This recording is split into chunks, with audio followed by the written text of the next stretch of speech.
Roma inteja ramado Oloo TV en kine makare ma indien cheno mar Kuku mar Wach mikelo ni kine ka kine kod Mbaka. Chiel ka chiel antire ka indi kod jako mar Jubilee Party e gwenge gi eki mag Western Region. Chiel ka chiel bro nyiso nyinge ka to bro twak. Ka bende wach modwa twak e odiochieng' ma kawuono en weche mag mibadhi. Wadwa rango ni to bende sirikal mar Jubilee oikore kata nitiere kod ikruok makare mar kedo kod weche mag mibadhi mawuok koni kod kocha e odiochieng' kod odiochieng' e piny mar Kenya. Rwaki studio. Erokamano. Moso ganda mondi wach ni gi nyingi. Jokanya na mokwe urute. Nyinga iluonga ni Odhiambo Liete. Ane chairman ma Jubilee Nyanza region Western. Erokamano ahinya Odhiambo Liete kendo goni erokamano kuom kawo thuolo mar chiel ka chiel mar duogo studio ka indi mondo watwagi. Chien koja chande kan wawuoyo to walose weche upogore koni kod kocha mag mibadhi. Sani eri kamoro amora midhiye ka intiere Jubilee Party, ka intiere kamoro amora kata duond bura mane kiyawo station moro amora mag lendo weche momi pek gin weche mag mibadhi. Odhiambo maendi nyiso na. Kuom adier Jeff, kaka serikal Jubilee, an be ane serikal Jubilee. Lakini kumochope wach corruption ni, ok anyal bet ni anyalo support corruption. Nikech ok ber ni wadwar keto serikal ma legacy mar jatendwa ma Uhuru Kenyatta dhi dong' kobedo itungni. To ber kaka koro chake ni. Nikech kaka speed ma koro kele go ni, ena ni koro dware ni jotendwa man malo kochakore gi ker Uhuru Kenyatta gi deputy president omi jo judiciary support to gi mi nyaka DPP support mondo jo Kenya oduok geno kuom serikal Jubilee. Nikech sani serikal Jubilee geno ma jo Kenya nigo maduong' de kalal. To kaka gitime ni aneno ka gitime yo moro makoro jo Kenya koneno kama dhi kama nyalo duoke geno jo Kenya. Nikech gino tok ber adier. Ok en gima ber mwanyalo pakore ni gino ber. Nikech ok wanyal bet koni, okwal koni, kendo koni okwal koni, kendo koni okwal koni, mano ok nyal bedo maber. To maendi nyiso nade Odhiambo Liete, nikech ing'eyo ni e kinde ka jatend piny owacho wuoyo kata kowalo joge mondo miyo ti, to wacho ni weche mag mibadhi gin gik ma ok obiene timore kata matin. Sani irido ka weche gik mag mibadhi miwacho giluorore mane jotend migepe moyier, to moloyo kar NYS kaindi. Igni adek mokalo kane nyadendi Waiguru masani gavana nene kanyo ne nitiere weche geki mag mibadhi. Sani kendo mana NYS achiel niri wach mibadhi ochako duogi. Nyiso ni nitiere loophole moro NYS kaindi koso kaini nitiere omenda ma en inyalo ti kode atiya e yo moro amora kata ilal kode. Ing'eni gima rach Jeff. Serikali nigi cartels. To kata ok serikal Jubilee kende. Chakre serikal te mosekadhe. Cartels gi dongo. To cartels gi ema hinyonwa serikal. Nikech wach NYS nwachako gi Waiguru. Yes. To ne wan nyaka gi Public Account Committee mar bunge mane chon ne ngane MP mar Liete Gumbo Emanotel. Tapa ne gindiko recommendation ni jogi nonego bed ni iyawo negi mondo otwe jogi.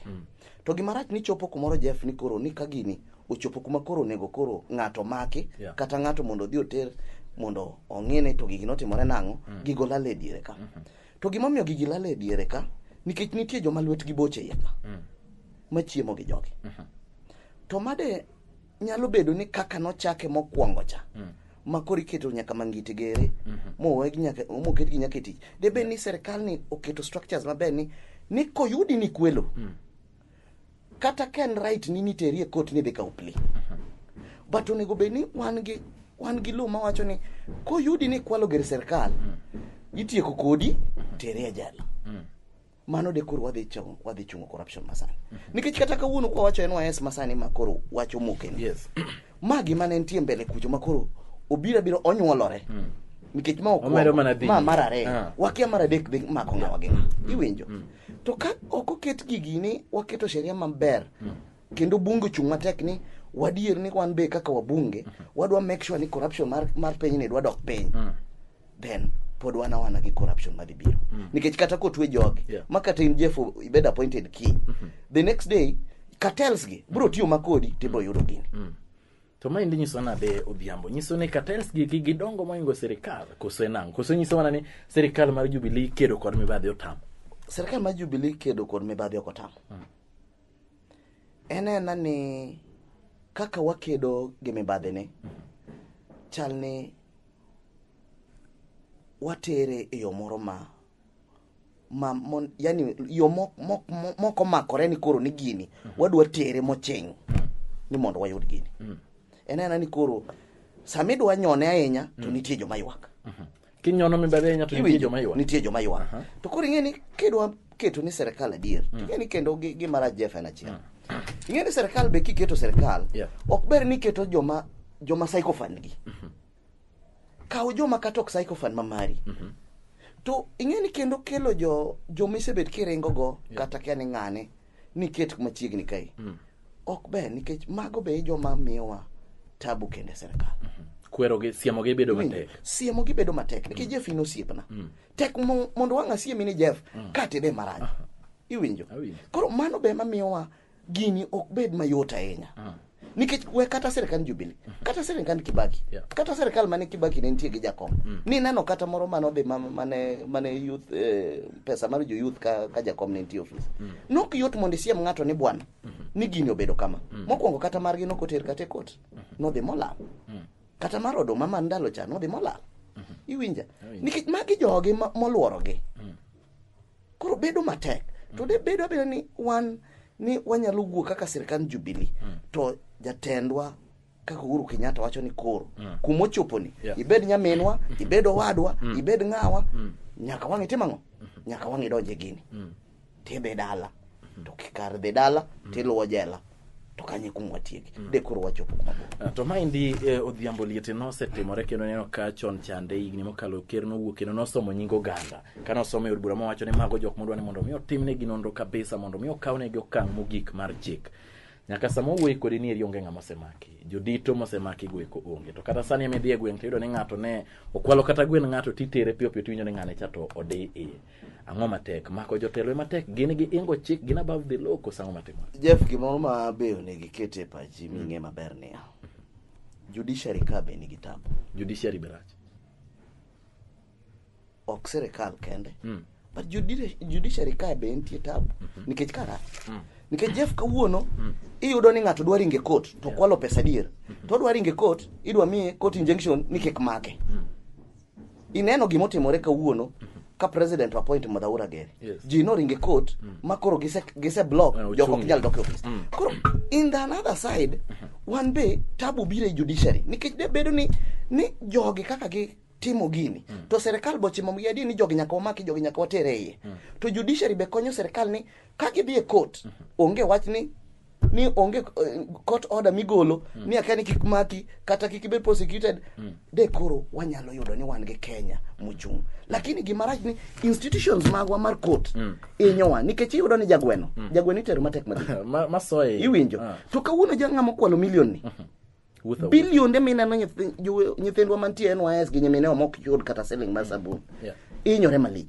So it is upon again judiciary kuma maraga nitiere mondo gikwach ni apana ka gini adier gin be gineno gigi ok ni oginegi gin be nego ni apana kuma chopeni kwadwa loso Kenya ni wach court injunction ni gini aken wadwa golo court order ng'ato do biro court order walor wach court order nikech kade be ang'o miyo gimiye court order jagwena cha mondo en bende orite kikamilifu kaka sheria wacho dongadia but ang'o miyo mana joma dongo gimiyo court order. Koro an naneno ni kanyalo bedo maber de judiciary okonyo serikal gol wanyne.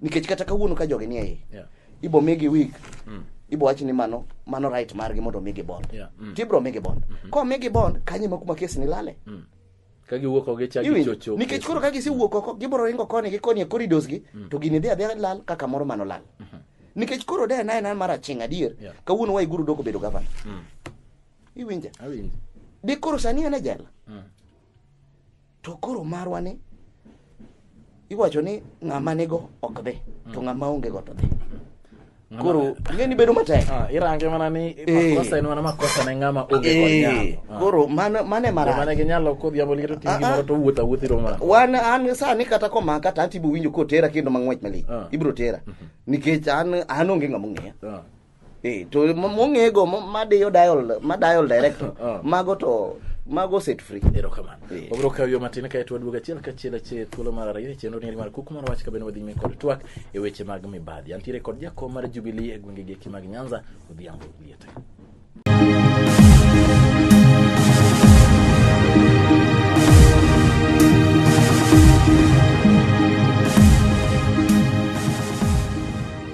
mantie jara mar Oloo TV chakwa duoge thuolo mar ariyo ma indi nitiere mar Kuku mar Wach ma bende odiochieng' ma kawuono nitiere kod jakom mar Jubilee Party e gwenge gi eki mag Luo Nyanza. Achaka rwake gi nyinge luonge ni Odhiambo Liete ka bende watwak achiel kachiel weche gweko mang'o badhi. Achaka rwake studio. Erokamano. Rwaki Odhiambo kendo adwaro mondo mwadhi nyime mapiyo piyo. Aneno ka sanieri jamin wach maduong' kata DPP ma wan godo mar Nurdin Haji. Nenore ni ochako tijni eri matek kendo kana neno ka gima chal ka gima entiere kod geno adieri mar ni mondo mi oked kod joma ibadegi. Iparo ni Haji dhi nyime kod tijni eri koso en mana gima itimo sanieri kaito kochopo juma manyien ka osewach ni koro wege e bon to weche gi dhi chakala. An be yie gi Haji nikech Haji to nigi speed mar tich. Kendo an be amiye support mamara. Nikech kumorie ni odwoko confidence mar Jo-Kenya ni corruption inyalo chung. To be gimo nyalo kwayo nikech onyalo be kamano lakini kendo mbele kucho nyalo be nitie osiki moro Ichaki gingone. An be gima na nyalo kwayo mokwongo kendo nyalo kwayo sirkal kendo kwa Ker Uhuru Kenyatta gi Deputy President gimi DPP support. Nikech ka gimiye support maber to wang'e ni wabro neno jomoko dhi ajara. Nikech kumuchope ni utero joge ka en gi facts te maonge gimoro ni akeni ng'ato wang'e ne wach ni no kwa investigate maber. To kendo ka duogo court be ka court be nyaka chung gi sirkal mondo kony sirkal. Nikech bwana ni to dhi tiyo ten gi chuny mar tiyo. Koro support marwa kaka sirkal emonego wamiye mondo dhi mbele. Political goodwill nyaka be. Political goodwill Kawuok kuom president nyaka jalupne nyaka joma ni pente nyaka wabunge nikech be Jo-Kenya duto lakini ngeni institutions madongo en chakre presidency nyaka e bunge gi courts. Nikech joge koko miye support bobed makoti otik manon.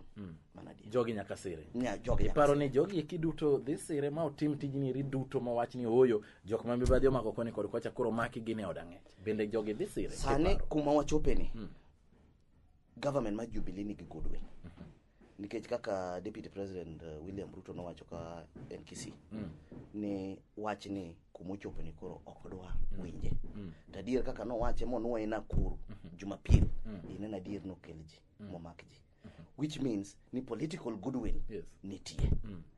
To kendo an ka wacho ni political goodwill nitie e sirkal Jubilee I'm sure nikech president be nyocha no gin mo wacho ni onge gimo dhi weyo ni ng'ato ochamo pes ji to ok nyal tere kod.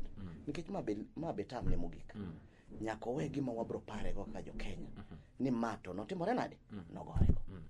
Josiasa ma bende unugode e Jubilee to molo ma wuok e gwenge mag Rift Valley sani eri koro chako ywakoni kod kocha ni ka joma mokalo ne gi goko kwa hinya ka giwacho ni utemo mana goru kod jomibadhi ma wuok e Rift Valley ne chala ka gima oimo chung mar migosi Ruto 2022 ipani kedo gi mibadhi ni ribe nitiere kako tenore kod weche mag chuny kata siasa mag 2022. Ing'e gima nyalo nyisi Jeff. Jo Rift Valley kata jo Nyanza kata jo Kenya as a whole waye ure siasa ma 2022 mar William Ruto. Ka gimoro timore ni en corruption. Kikwadhi e wach regions. Wach dhoudi ni ma dhod ng'ane ma ka ng'ane go ka ng'ane. Waye. Owinjore. To joma sani ywak Rift Valley. Apani gin bone gibet piny nikech ka ng'ama mama modhi mogolo oduma to tiyo gi pesa monyiewo mbolea ni to gike dhi top e gine e gunda ok ber. Koro moko ma siasa matindo nikech okane kuma 2022 gi corruption mantiere e Kenya sani kuma gimakore nikech ere kuma gimakore. Onge kuma gimakore. Ma corruption mar pesa mar jopiny gi mwandu mar jopiny. 2022 en mar individual. En mar William Samoei Ruto chung ko manyo kom mar presidency. Koro kuma gigi yae mago jowuoge. Nikech kato bed matek manade 2022 William Ruto bo bedo president. That one I can assure you. To dum poko gochi Odhiambo. Onge tabu. But ma kuma wantieni mano abo assure ini 2022 kanya seo konyo wakapod wangema. Ibro nyisa. En geno nini odhi bedo. To bro bedo kuom teko mar Nyasaye. Awinji. Nyisa ni to wantiere kod duone mopogore machalo kaka EACC, mano Ethics and Anti-Corruption Commission motelnegi kod Bishop Abukala.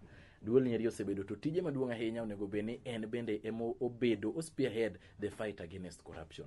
Be paro ni duol ni eri tiyo ne jo Kenya tich ma jo Kenya chule ne osara mondo ti. EACC adier okane ka jogi to tiyo no. Nikech gien garaka mar dhi mako police makao 50 bob. Wanga paya. Lakini joma dongo makwalo pesa madongo gi to kanyo to gimul. Iwinja? Awinji. Kanyo gimul. To koro kaka nwa yero Abukala, Abukala obiru mwang'eni koro jakanisa. Bro miyo wa yo moche maber, mwabo yudo ni koro cases nitie cases ma pending mang'eny machakre Abukala odonji office. Onge kata achiel mosebedo prosecuted. Adiera ber. Koro gin be gidwoko achien. Nikech ka sirkal miyogi pesa, gimonego giti onego gidhi kuom gimak joma dongo gi makao pesa japiny mathagore pile mamiyogi tax machulogi msara. Koro ACC kuom wacha die Jeff kanyo to wa fail. Kanyo to okane. Koro wamiyogi omenda kaka oganda. Wamiyogi omenda. Nikech at the same time kata ka koro cases ma korina no DPP odhiro. Ing'eni dwaro support mar bejuka ACC mondo odhi ogol ni ma concrete evidence ma wan go. Nikech kata ka DPP nigi mare. Gin be nyaka gikel support margi. But in ng'iya ne cases temo mosebed mar corruption. Adi mose magise. Kata mana mar police moyud gi 50 bob. Nyisa mane misi winyo ni police osetwe. Gichakore chaka ka giliet to gidhi gilalo kang'ene gilalo ga kuri. That is it. Koso nitie kaka bura ge ke chako yalo gi chako gi ka ji ong'eyo kae to iyalo gi tieko gi ka ji. Ng'eni office nigi wechege. To office nitie kaka gipangore. Ma ACC kwan ana wuon akia ni gipangore nang'o lakini kuom wacha diera de berni gikonyo sirkal. The most important thing en ACC gi courts konyo sirkal to fight corruption. Rocho ni doho ka achiel kod EACC ni regi be nyaka gitika nyakla mondo gikonyo sirkal. Gin emonego gi fight this thing to the nail. Nikech gin ema omigi mandate maduong' nikech be giyudo allocation maduong' malich sirkal. Iwinjo? To ka giyudo allocation maduong' to cases onge case ma osetwe kata ng'ata achiel. Mana nyocha emotwe joma nyocha ochamo gine mar Liete ma Sokimao. But joma dongo mano spear gini ere jogi. Ere jogi. Jogi to ere. Nikech Jeff kata in kumi bete ni an kodi donge. To ka gini obiro piny kumi ka nyaka be ni jatendi man malo cha bonge. Ok nyal bedo ni ine ming'e gini to jatendi kia. Ok donje. Koro iwacho ni joma dongo nenore ni gito ok mulgi. They are untouchable. Gin ok mulre. They are untouchable. To ma indi we japiny kuma chalo nade nikech kaka ing'eyo Migosi Muigai Kenyatta ntiere kod agenda 4 modwa ni mondo mi otim ne oganda to molo e higa ni ekima koro tiyo mogik mondo mi owe legacy owe ka ng'ato wacho to bro wacho ni oyo uru notiyo maber kendo magi eki gik manoweyo ipane japiny to japiny kaka an kaka in wadong' ni warang kanye. An ang'eyo ni legacy mar Uhuru Kenyatta do chung to wacho ni bwana aidha in osiepna kata wa kodi kumoro achiel gimikawo mar japiny ni dhi duok na japiny. Iwinja? Mane gi legacy ma President Uhuru Kenyatta konyalo fight this corruption to the end. Ni the big fish ok jok moko matindo gi. The big fish ma ong'eni pesa ni no chako Central Bank ka ridore ma chop kuma koro ja bank cha nyalo dhi golo pesa e account ng'ato. Kanyo apa no bowen wa legacy maber. Yes. Orange nyaka bengi mane okale. That is it. Mane omenda gi kalo ma ng'ata wacho ni anayudo pesa account. Anayudo pesa account to kia ni pesa no donjo nang'o. Oloo gino maber mowach ni ng'ane imbe nyake be. Ten be gi goodwill mare gi maraga. Ber ka gimiyo jo Kenya trust ma odhi go dala. Yes. Kusuwantiere kod pesa mathoth ahinya tawel wanyiewo mana 100,000 ma jo NYS tiyo. to ineno kata kisika ne wan gi gate manolos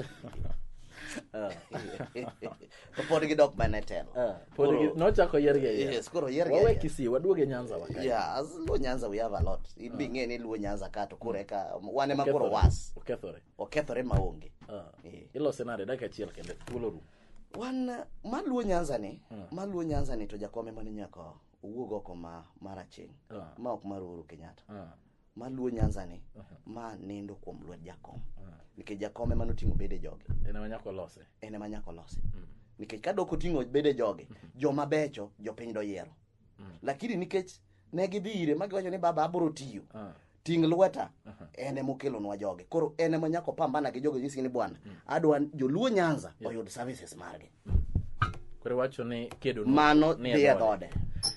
Erokamano, awinji Odhiambo Liete, kena goni erokamano maduong' ahinya kuom kawo thuolo mar achiel kachiel mar chopo Oloo TV ka warango weche matimore koni kod kocha e pacho kaendi. Maduong' moloyo ni gin weche manyaka geri mondo mi wane kaka dongruok mar uchumi nyalo dhi nyime. Oriti. Erokamano. An Jeff Mbaka.